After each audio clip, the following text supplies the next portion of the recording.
Okay, let's move to number 3.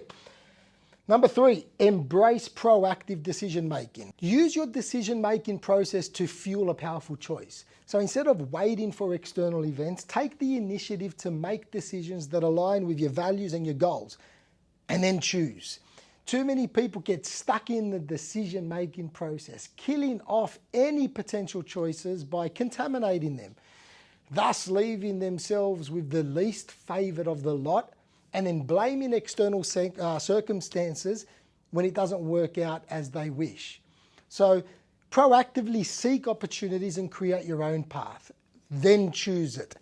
What's important here is to identify your path, not your parents' path, your siblings' path, the neighbor John across the road's path, your path.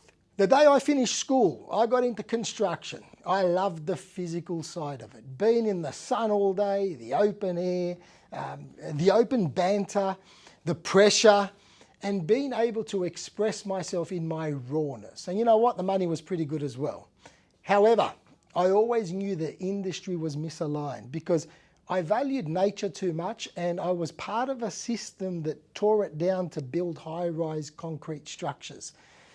I also appreciated growth and people, and I felt the industry was somewhat draconian and littered with too many degenerates who preferred to gamble, sit and watch TV or play games and get drunk. I didn't like that path. Now, I failed school terribly, and university was not a path. I knew what I wanted to do, what my out looked like, but I had no idea about how to do it, how to verbalize it. So I lived in the in-between, in the slipstream. I read continuously to improve and increase my vocabulary, learnt about different facets of business and focused on human behavior, particularly people's wants and needs and how they expressed them. Started a company, grew it, started another one, grew that, operated in different cities, built a very large team, had the company managed to free up my time so I can learn more about what I really wanted to learn, people and their behaviors. These are the things that really interested me. All the while, I had countless test subjects in my team and the industry to practice with. So I was on my path. However, there were no signposts. It was nothing but a dirt track which I had to experience and feel my way through. And in all this time, while in construction, I observed the conversations between other contractors who complained that they weren't making money because of the government, the weather, the competition, their employees, this, that, everything. All the while, I just wasn't buying into it and just nodding my head, sticking to the outcome I wanted.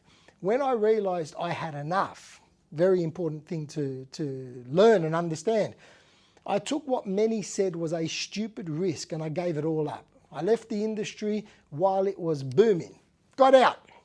And after 25 years, I saw too many miserable people who defined themselves by the environment they worked in. They had terrible relationships with their children and their partners. Their bodies were broken beyond repair. And most of all, they became addicted to conflict, substances, alcohol, and money. I made a powerful choice off the back of a powerful decision-making process, and I couldn't feel more free. I decided on what I didn't want and powerfully chose what I did want. The path then opened up into the space I envisioned from when I was really a teenager. Let's move into number 4. Number 4 is build a supportive network.